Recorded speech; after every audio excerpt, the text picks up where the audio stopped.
Well, hey again, everyone. This is Bob from Bossrox DIY Solar, and what you're seeing there is the remnants of my old water heater collector that was sitting right up there on those hinges. It was a tracking water heater collector, and I had to take it down because the wood started getting pretty grungy looking, and it probably wouldn't have been another year before the wood started getting rotten. So I had to pull it down, and I'm going to have to redo it.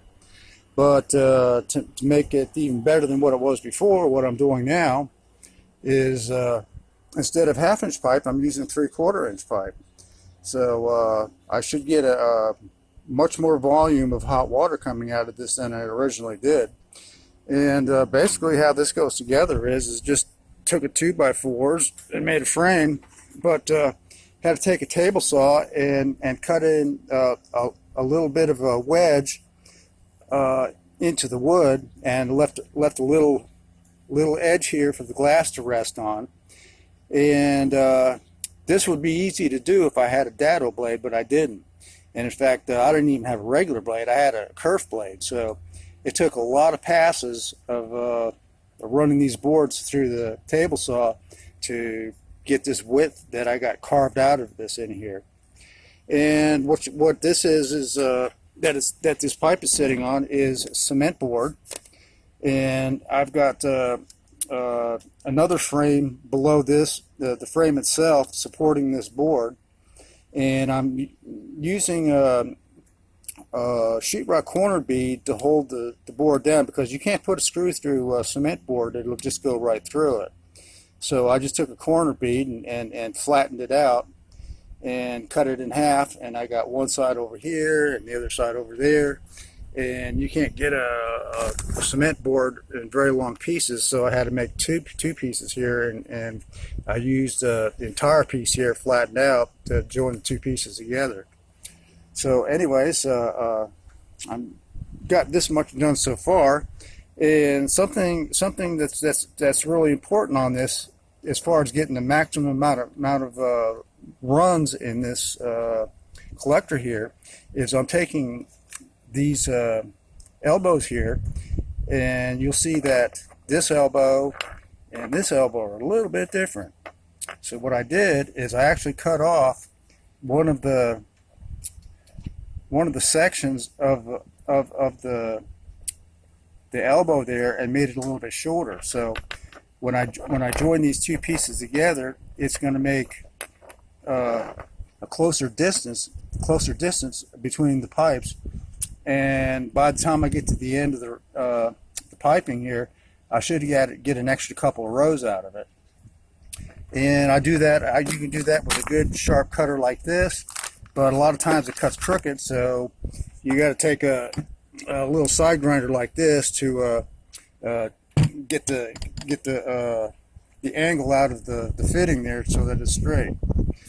So there it is. Now the biggest problem of this is going to be getting this thing up in the air and on the hinges, and we'll get into that in the next segment, so stay tuned.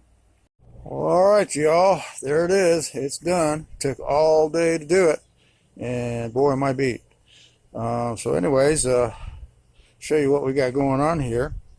This is the bottom part right here, and during the winter time, it's got a T right there that goes through the bottom where I can open this up and drain the water out so it doesn't freeze up. And then up here in the top, I've got a piece of metal sectioned into the pecs here, which is where the thermostat bulb is going to be mounted, because it's a better conductor of heat than the plastic is.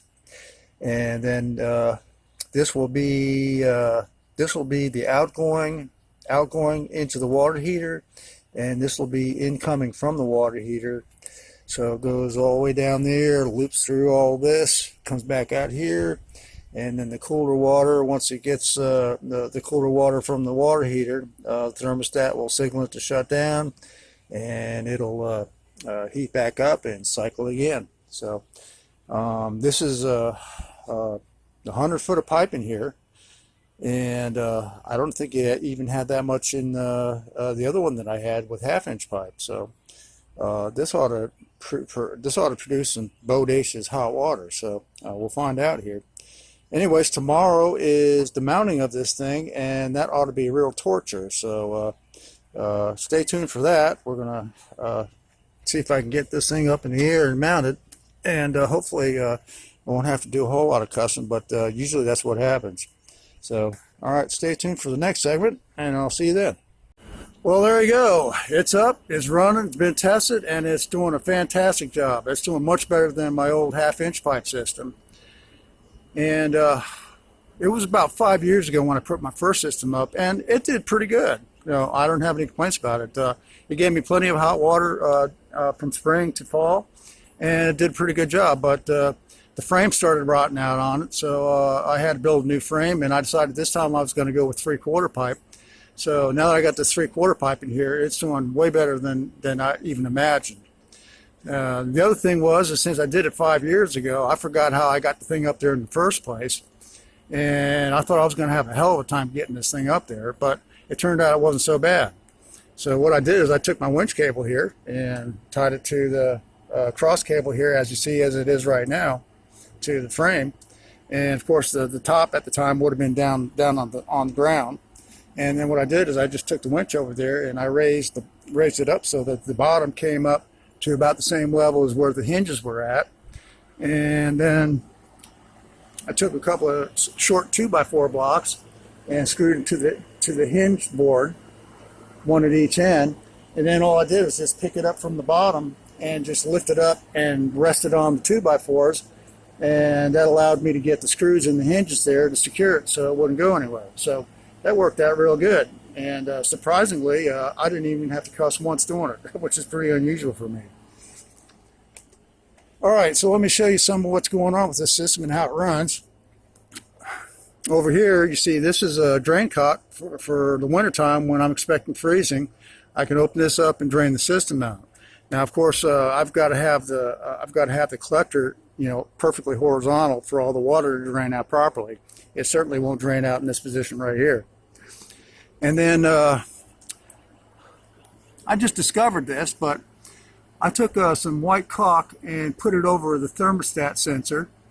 And the reason is because this will overread the temperature and cause it to cycle sooner than it should. And what this does is this blocks the heat from hitting the sensor so that it only reads the temperature of the water in the pipe rather than the heat of the sun hitting it directly. So that causes it to cycle longer, and it cycles more properly like it should. Now we'll go inside and take a look at what makes this system run.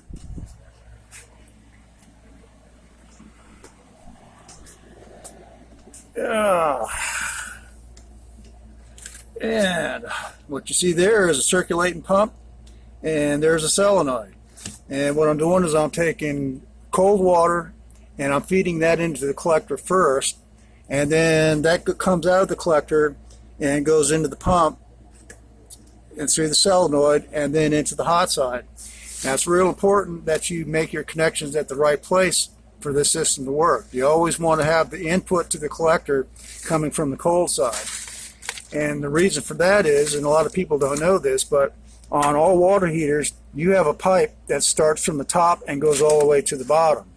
And the reason for that is because the water stratifies, and all your colder water is going to be down the bottom and your hotter water is going to be at the top. And there could be a 20 or 30 degree difference between the bottom and the top. And of course, if you didn't have that pipe in there and you're using your hot water, then your cold water would be going into the water heater, directly coming in contact with the hot water and causing it to drop in temperature quite rapidly. So that's the reason why they've got that pipe in the water heater down there, so that you get hot water longer. Now, here's a thermostat that controls all that, and I've got this set at 20 degree cycle increments. So let's say I've got it set at 130 degrees. Once the collector temperature reaches 150, it'll turn on the circulating pump and the solenoid and start circulating that water, that hot water from the collector. And then once the cooler water comes in from the hot water heater tank and hits that thermostat sensor up in the collector, then it'll shut down, it'll heat up, and it'll just keep doing that over and over again. Now, with this new system I've got here, I'm seeing a 20-degree rise in temperature in the collector every 10 minutes at high noon. Of course, any other part of the day, it's going to be longer. But that's pretty quick. That's not bad at all. And today was a mostly cloudy day, so the best I could do is I got up to about almost 145 degrees today. But with this new system I got here now, with the 3/4 pipe, I can easily get up to 160 degrees by 2 o'clock in the afternoon on a full sunny day. And really, that's as high as I want to take it. Normally, I don't even want to go that high. 150 is what I normally have it set at. But if I'm going to have a really crappy day the next day where I'm not going to get any solar water heating, then what I'll do is I'll take it up to 160 the previous day while I got the sun out and get it really hot, because the water heater tank temperature will lose about 25 degrees overnight. So if I have it at 160, then it'll be that much hotter in the morning, and then I won't have to use as much solar power to heat up that water if I need to. And since I've changed over from the 1/2 inch to the 3/4 in the collector, my difference in tank temperature is quite a bit different. With the 1/2 inch pipe, I was getting about a 2-degree rise in temperature in the tank every cycle. And with the 3/4 pipe now, I'm getting about anywhere from 3, 4, sometimes even 5-degree difference in temperature rise with each cycle. So it's doing significantly better, and I'm happy. I'm happy as hell about it, man. It's working out great. Now what I need to do is I need to paint it so I don't have to replace the frame on it like I did this time here. Paint it so it'll last a lot longer. So anyways, there you go. That's what's going on with this system here, and that's about all you need to know about it. So I'll end it here. Thanks for watching, and I'll see you on the next one.